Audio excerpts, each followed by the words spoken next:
Chapter 2. Leaving behind a grieving husband and child, we must comfort them. High Chancellor Thomas wound down after droning on for almost an hour. Some of his speech had been about mother, at least the words Lady Eleanor were spoken often, but the person they described, dutiful parent, loyal citizen, steadfast spouse, sounded more like the High Chancellor than my mother. Part of the speech had been about dying, but more was about giving allegiance to Kyria and its rulers, King Gerald, Prince Charmant, and the entire royal family. Father reached for my hand. His palm was moist and hot as a hydra swamp. I wished I had been allowed to stand with Mandy and the other servants. I pulled out of his grasp and moved a step away. He closed the distance between us and took my hand again. Mother's casket was made of gleaming mahogany, carved with designs of fairies and elves. If only the fairies could leap out of the wood and cast a spell to bring her back to life, and then another one to send father away. Or maybe my fairy godmother would do it, if I only knew where to find her. When the High Chancellor finished, it was my task to close the casket so mother could be lowered into her grave. Father put his hands on my shoulders and pushed me forward. Mother's mouth was stern, the opposite of its look in life, and her face was empty, which was awful. But worse was the creak as the coffin lid went down and the dry click when it closed, and the thought of mother packed away in a box. The tears I had swallowed all day erupted. I stood there before the hall court, crying in an infant's endless wail, unable to stop myself. Father pressed my face into his chest. Perhaps he appeared to be comforting me, but he was only trying to muffle my noise, which couldn't be muffled. He let me go. In a sharp whisper, he said, "Get away from here. Come back when you can be quiet." For once, I was glad to obey. I ran. My heavy black gown tripped me, and I fell. Before anyone could help me, I was off again, my knee and hand stinging. The biggest tree in the graveyard was a weeping willow, a crying tree. I plunged through its leaves and threw myself down, sobbing. Everyone called it losing mother, but she wasn't lost.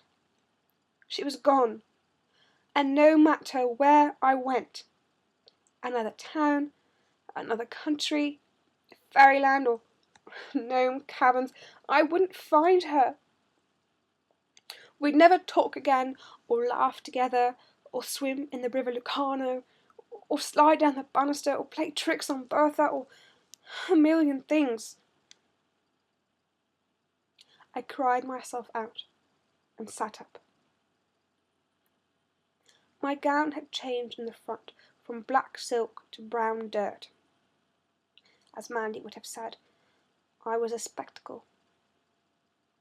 How much time had gone by? I had to go back.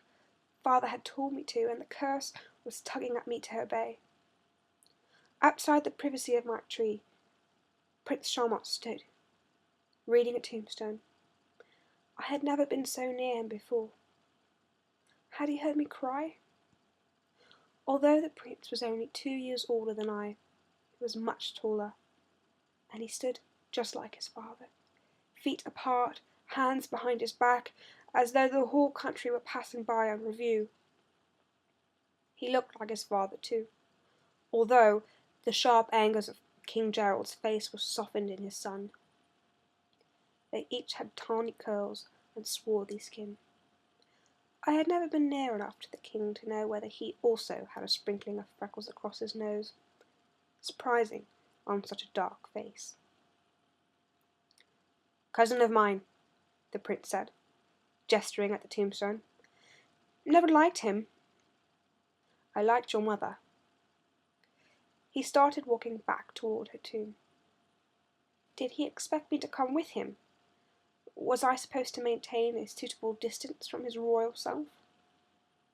With enough room for a carriage to pass between us, I walked at his side. He moved closer. I saw that he, too, had been crying, although he had stayed upright and clean. "You can call me Char," he told me suddenly. "Everyone else does." I could. We walked in silence. "My father calls me Char too," he added. "The king." "Thank you," I said. "Thank you, Char," he corrected. Then, "Your mother used to make me laugh. Once, at a banquet, Chancellor Thomas was making a speech. While he talked, your mother moved her napkin around. I saw it before your father crumpled it up. She had arranged the edge in the shape of the Chancellor's profile, with the mouth open and the chin stuck out. It would have looked exactly like him if he were the colour of a blue napkin. I had to leave without dinner so I could go outside and laugh." We were halfway back. It was starting to rain. I could make out one figure, small, in the distance, standing by Mother's grave. Father. "Where did everyone go?" I asked Char. "They all left before I came to find you," he said. "Did you want them to wait?" He sounded worried, as if, perhaps, he should have made them stay. "No, I didn't want any of them to wait," I answered, meaning Father could have gone too. "I know all about you," Char announced, after we'd taken a few more steps. "You do? How could you?" "Your cook and our cook meet at the market. She talks about you." He looked sideways at me. "Do you know much about me?" "No." Mandy had never said anything. "What do you want to know?" "I know you can imitate people just as Lady Eleanor could. Once you imitated your manservant to his face, and he wasn't sure whether he was the servant or you were. You make up your own fairy tales. You drop things and trip over things. I know you once broke a whole set of dishes. I slept on ice. Ice chips you spilled before you slept on them." He laughed. It wasn't a ridiculous laugh. It was a happy laugh at a good joke. "An accident," I protested. But I smiled too, trembling after so much crying. We reached Father, who bowed. "Thank you, Highness, for accompanying my daughter." Char returned the bow. "Come, Eleanor," Father said. Eleanor. No one had called me that before, even though it was my real name. Eleanor had always been Mother, and always would be. "Ella. I'm Ella," I said. "Ella, then. Come, Ella." We bowed to Prince Charmant and climbed into the carriage. I had to go. Char handed me in. I didn't know whether to give him my hand or let him push me up by my elbow. We wound up with the middle of my arm, and I had to grasp the side of the carriage with my other hand for balance. When he closed the door, I caught my skirt, and there was a loud ripping noise. Father winced. I saw Char through the window, laughing again.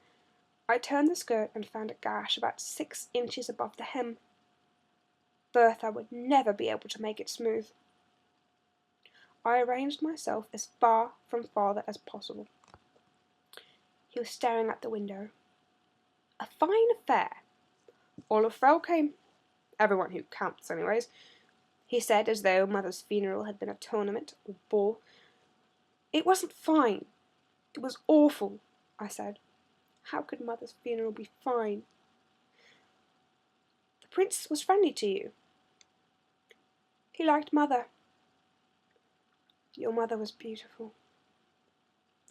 His voice was regretful. "I'm sorry she's dead." Nathan flicked his whip, and the carriage began to move.